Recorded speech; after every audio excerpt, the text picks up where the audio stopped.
All right, everybody, we're good to go. So the ways it's going to work is if you can open up your participants page, you'll be able to see an option to raise your hand. If you have a question, please raise your hand. I will unmute you. I'll let you know, and then you can ask your question. And of course, Howard is first for you, Nicki. We love Howard. Hi, guys. How are you? I'm just curious from what you've seen so far, what players that you have are ahead of the game? Obviously, this was an unconventional offseason by any measure.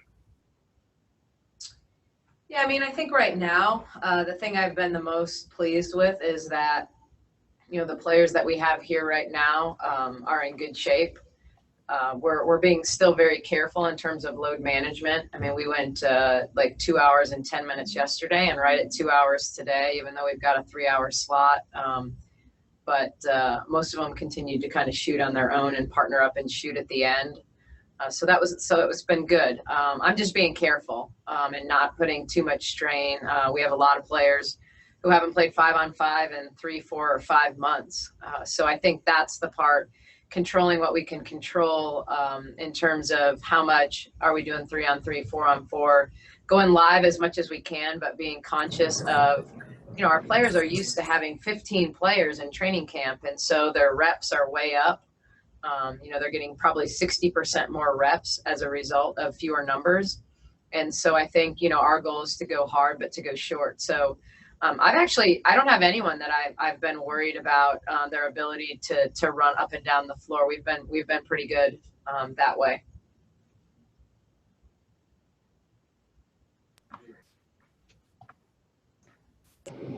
All right, Bria, go ahead. Hey, Nicki, can you hear me? I can. Hi, Bria. Hi. I have a lot of questions, but I'm only going to ask you 2 quick ones. That's all right. You can ask me as many as you want. But I just wanted we're all trying to figure out who's, just a status update on who's there, who's on their way, just as far as the team, and kind of how are you viewing the tournament? It's not a tournament, but how are you viewing the season? Are you taking the approach of it like it's a full season or a tournament? Yeah, no, we're approaching it like it's a full season. I mean, I think when we got the 22-game schedule and, basically a balanced schedule because we're playing everybody twice, we're going to approach it the same way we would a regular season. I think that obviously the thing you can't do is get off to a horrific start. I mean, you've got to find a way to grind and get some wins, even if you're not at your best early.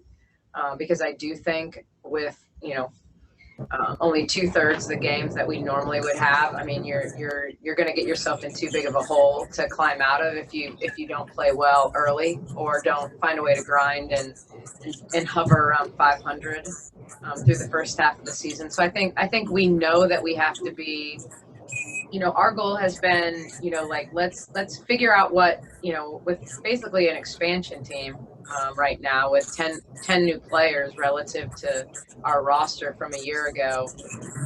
We got to figure out what we're good at and then just do that rather than trying to put too much stuff in now and be just okay at a lot of things. We want to figure out what we're really good at and kind of stick to those things early and then add as the season goes along off of those packages, whether they're offensive packages or defensive packages. So as far as how we're preparing, it's the same as any year. It's just with so many new players, we have ideas about what we think will work. But then sometimes once you implement them, you have to weed out what really did work the way you thought it would and what doesn't work. So, it's obviously too early to weed things out yet. And are all the players there, like all current Dream players who decided to opt in for the season? No, we're short players right now, and kind of waiting on some protocols to get everybody up to speed. So no, we do not have all of our players currently. And my last question is, I saw your post, you shared the Dream Wiz statement. I saw you posted in support and you said side by side. I just wanted to know what you meant by that. That's my last question. Yeah, I mean, I just think, I mean, I've always said that my job as a leader is to be a servant as much as to lead. I just strongly believe in good leaders are also servant leaders. And so, you know, this was something that our players very much wanted to do on their own. And, you know, certainly didn't need my support, but it certainly, I think, helps for them to understand that I do support them. That at times, you know, you feel a little bit, you know, in a situation where there's only so much you can say. But I thought our players, I thought their message was incredible. I mean, honestly, I was incredibly proud. I thought they very much took the high road. I think they got their feelings across, but in a very positive way. So, you know, side by side means there's times for me to be in front, there's times for me to be behind, and there's times for me to walk right next to them. And so that was basically what I meant by side, that this group that's loyal to one another, and you know, we're going to walk through this shoulder to shoulder.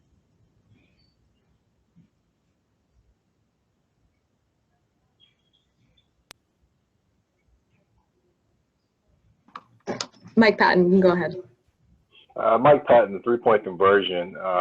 With three-point conversion, got a chance to speak to Renee Montgomery in a one-on-one interview, and she said about how supportive the organization and teammates have been of her and her decision to not play this season. How has the kind of the vibe and the adjustment been without her there? Well, I think it's you know, sometimes there's opportunity in losing someone. I mean, Renee has always she came in here 2 years ago and immediately became a vocal leader, as well as a 2-year starter at the point. So there's certainly an adjustment not hearing her voice in the gym. But I think what it allows us to do is probably speed up Kennedy Carter's progress in terms of, you know, getting her the reps she needs to be a good leader, whether it's verbal to start or not start, but ultimately to figure out, you know, that her role is going to be incredibly important for us. And it's also allowed other people to lead. I think Elizabeth Williams has been an incredible leader through all of this. I mean, as someone who was on the executive committee for the union, making all of this happen, helping make this happen between the union and the W to get us to this point. And then with our team, you know, leading our team through some of these difficult times off the court. You know, and so I think that's where it's shown. You know, we certainly miss Renee, but you know, I think that, you know, there's opportunity. I mean, you always have to take a next man up approach to this, and so I mean, we miss her for a variety of reasons, both on and off the court. But I think it's just giving opportunities to other players to kind of find their voice and their role in this league. Thank you.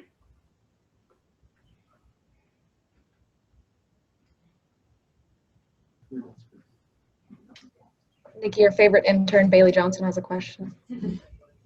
Hi, Nicki. I'm just wondering if you have a timeline on when you expect to know or expect to have everyone there, or know if people won't be able to make it down there. We do not have a timeline yet. You know, it's very situational and very fluid. And so, you know, we just quite frankly cross our fingers that, you know, we're a day closer to having a full roster and, you know, kind of making do at this point with what the cards were dealt.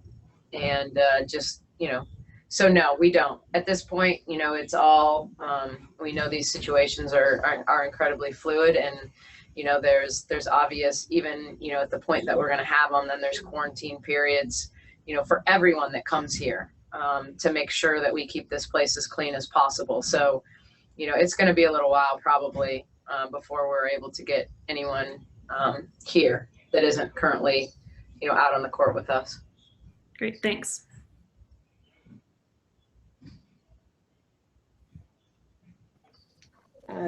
Justin, go ahead. Hey, Coach. Thanks for a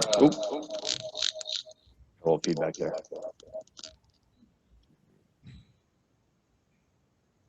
Sorry, you hear me okay? I can. A little echoey, but I can hear you. There we go. That should be better. I just want to go back. You were asked a few moments ago about you know, the statements from Senator Loeffler, a co-owner of the team, just as a coach, as someone, you know, leading these women every day, just what was your reaction to hearing that and to seeing the Atlanta Dream now thrust into a much different spotlight than anybody could have predicted, you know, a few months ago? Yeah, I think there are always challenges that you can sometimes predict and some that are unpredictable. You know, this one was not something I saw coming. You know, it's something that, you know, we all have unique challenges in coaching or in any leadership position. And, you know, even down here, I mean, there's a lot of things that the 12 coaches are here that are battling that are the same, you know, that we can, you know, basically help each other out. And then there's other things like this that are unique to our organizations and our situations. And so certainly hasn't been a lot of fun. You know, I think that, you know, we're truly in a time where this is a movement. And, you know, I think there's a lot of different ways that you can look at how Black Lives Matter. And, you know, I've quite frankly been fortunate that through my basketball playing career and into my coaching career, that I've always had proximity and understood, or at least had empathy. I don't know that I can ever truly understand, you know, what it is, but I do understand my white privilege, and I understand, you know, what the players are trying to say. And so, you know, it's a unique situation. You know, it's, I work for an organization, and I'm just proud of the players that, you know, that their choice of words, you know, were eloquent in a lot of ways. I mean, it was about not that this is a political movement. This is, you know, truly something that's important to humanity. And so, you know, I think that's my perspective with them. And, you know, it's I have to walk, you know, in step with them on these type of things. I mean, these are professional athletes. You know, when you're a collegiate coach, I think there's a different mentorship level. You know, I mean, my job is to understand their needs at this level. But these are all adult women that are smart and articulate and have ideas about their lives and have experiences. And so being able to allow them to share their experience and allowing, you know, their voice to be heard, I think is really, really important.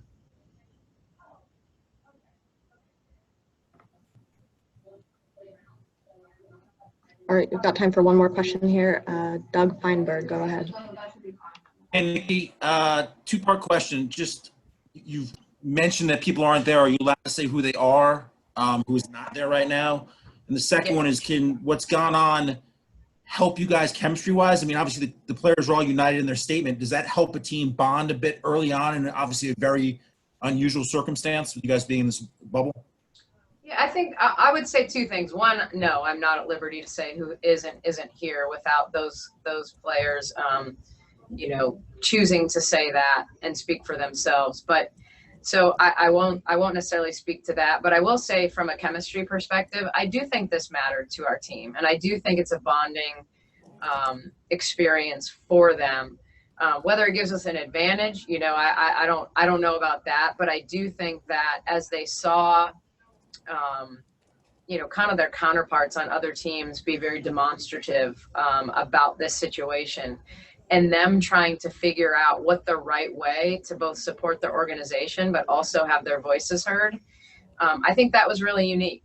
It was unique. They didn't want to sit back and look like they didn't care, but they also wanted to say it, I think, in a way, quite frankly, that shows how classy they are. And so, you know, I think this was an opportunity for them to get together, to share ideas and to find, you know, the best way that they could put it out, that they were all comfortable with. So for sure, I think it was something that they absolutely did together. Whether it means that, you know, we're going to be a championship team, I can't say. But yeah, it was just another area where I think they were able to get together and to come to some compromise, probably in some ways, about how they wanted to do it.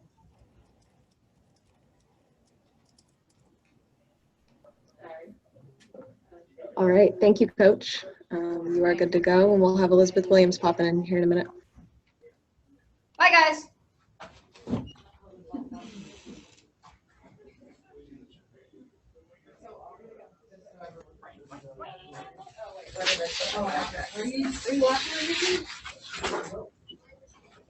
You're gonna have to give Chris and I a ride. Oh,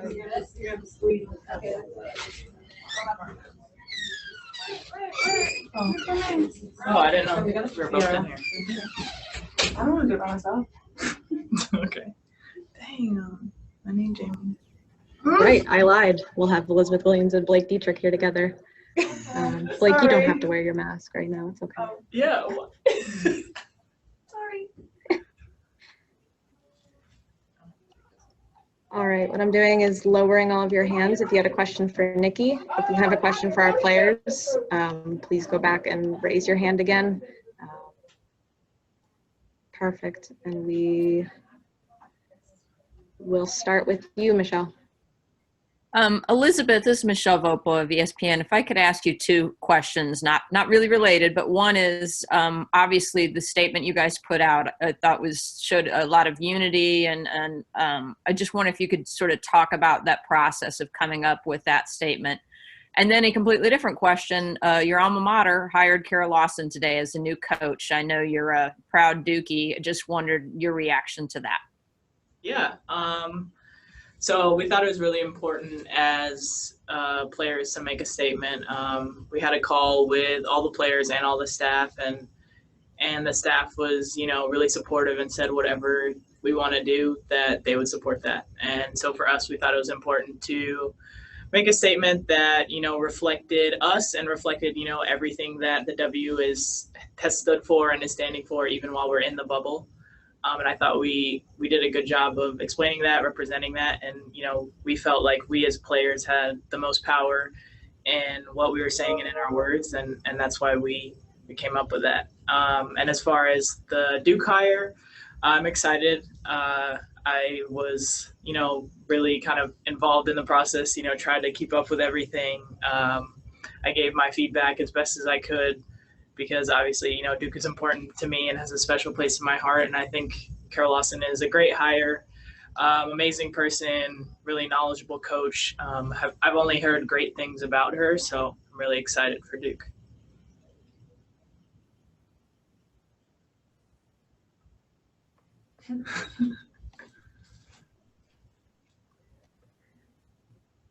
All right, Doug, go ahead. For both of you guys, just the statement, did that help bring this team together? Not that you weren't together to begin with, but sort of help bring chemistry early on, that you have the conversation. And obviously, it's not an easy conversation to have, and sort of bring everyone rallying together. You're all on the same page here, that could help you going forward in this obviously very unique situation, being in this bubble. Yeah, absolutely. I think there was never any lack of unity in our team, but it's for sure those difficult moments that bring you closer together and make you stronger as a unit. So I think for sure we've become even closer over this period, even though we're in our own apartments and having to Zoom call for everything, but we're making it work. And yeah, I think it's not easy. It is tiring to some extent, but when we get on the court, Coach said the other day, it's our sanctuary. It's our time to just not really think about that stuff. So I think both parts have brought us closer as a team.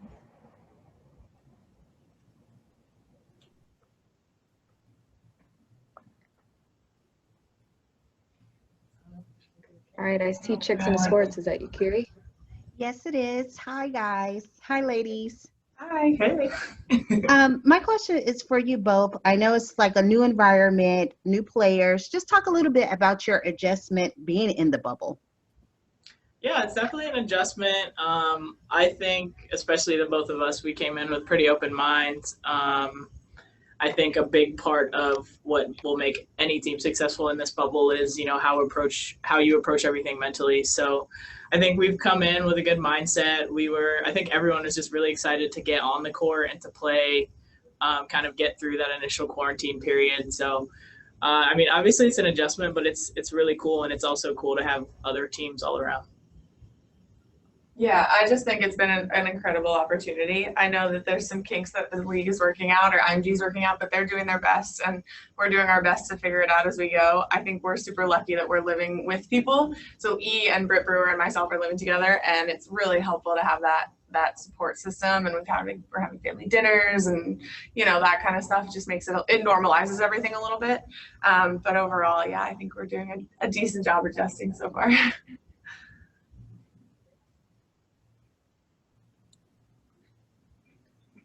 All right, Howard, go ahead.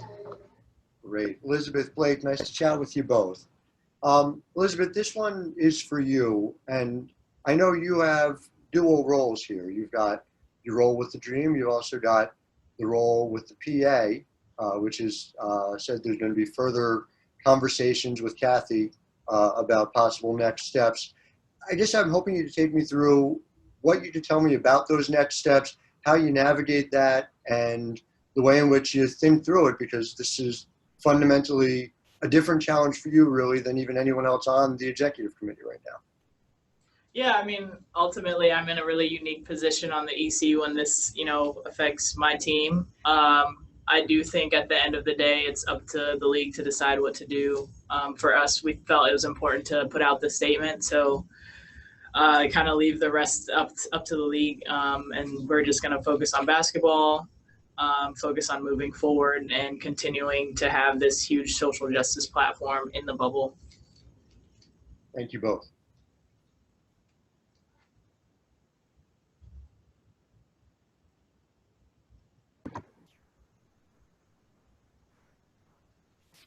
Justin, go ahead. Hey, this is actually Brooks Honor with Fox 5 using Justin's email, but I wanted to ask both of you ladies two questions. One of them was just what was your initial reaction when you heard what Senator Loeffler had to say, and kind of, you know, emotionally for both of you, what was that like? I mean, it was tough. I mean, we're in this time right now. We're in like a huge social justice movement. So to hear those words, it was obviously uncomfortable and hurtful. And you know, for me, I don't really understand why she wants to associate with the WNBA if that's how she feels. Obviously, like, I'm not a political person, and I know that she's tried to, you know, kind of use us for political reasons. But at the end of the day, all we can do is focus on ourselves, focus on what the Black Lives Matter movement is really about, and that is fighting for those whose voices go unheard. And so we're just going to continue to do that and move forward. Follow-up question I had for both of you is, I know that Renee Montgomery had penned a letter to Loeffler, you know, inviting some dialogue. Has anyone, you know, either of you or anyone else on the team tried to reach out to her to talk to her? We haven't personally reached out to her. I mean, I know she's probably communicated with like staff and stuff, and Renee put that letter out, but I think, you know, we stood behind our statement. If she wants to say something to us that, you know, to talk to us, she can, but at the end of the day, we put that statement out and she can, you know, react how she feels. Thank you.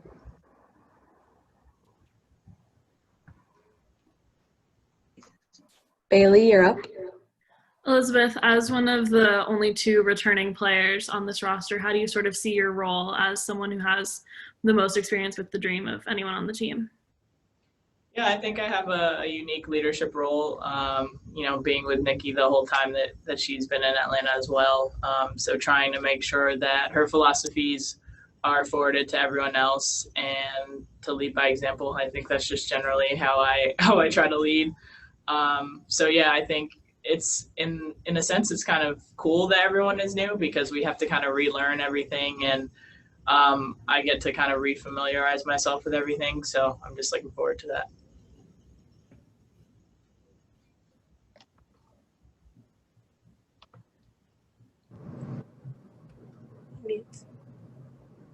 Bria, go ahead. Hi, so we're talking about the changes. You're in the bubble or the wubble, which I love that phrase, but you also have the redesign, you have yellow wearing red. It's just like all very different. Like, what has practice been like? You know, you finally together, like what have the last couple days been like with all these new people, and what has it been like to like finally get on the court knowing you're prepared for the season? Yeah, it's been awesome. I think we like the new colors, we like the new logo. I'm happy with all of that, and we were just super happy to get on the court. We had almost everyone come to market in Atlanta before we got here. So we had some individual workouts, which was really nice. But this is the first time we played 5-on-5 together. It was the past 2 days, which is crazy. But it's also been awesome. And it's so much fun to learn your teammates and learn what their like tendencies are and the best things that they do, and just go to battle together. And yeah, it's been really fun. All right, Mike Patton, go ahead. Mike Patton, the three-point conversion. My question is for both of you. With the changes, in the roster, with the changes in roles, with the wobble, what are you all's expectations and thoughts on the season, just going into it, starting right now? Okay. I think the expectation is that the expectations are the same. It's the same for us as any other season, and the goal at the end of any other season is a championship. So for us, we've talked a lot about the teams that are going to thrive here are the ones who want to be here, the ones who are taking the season as seriously as any other, and are just as committed to a 22-game season as they are to a 30-game season. So that's kind of our mentality right now. We'll see how it plays out. So, thanks. All right, and Howard, you're our last question. Yes, and this one, Blake, is for you. You're a more than this, but a volume shooter, of course, first and foremost. So I'm wondering, what's your shot like? How has the last couple of months affected it? And, how have you been able to keep it going? And where is the shot right now? I think it's pretty good. It's we've been doing we did some shooting drills in Atlanta, and we were trying to shoot 50 threes, and we had several people on our team consistently making over 40 out of 50. So you can do the math on that. That's over 80% from three. That's pretty solid. I know those are not game threes, but I think everybody actually is feeling pretty good. I think when you've played basketball as long as we've all played, a little bit of rest is going to help you. It's not going to hurt you. I think we got the rust off really quickly. So I think everyone, I can speak for most of our team, is looking pretty good shooting wise. Elizabeth, are you also shooting 80% from three? I like to think so, yeah. Thank you both. All right, thank you, E. Thank you, Blake.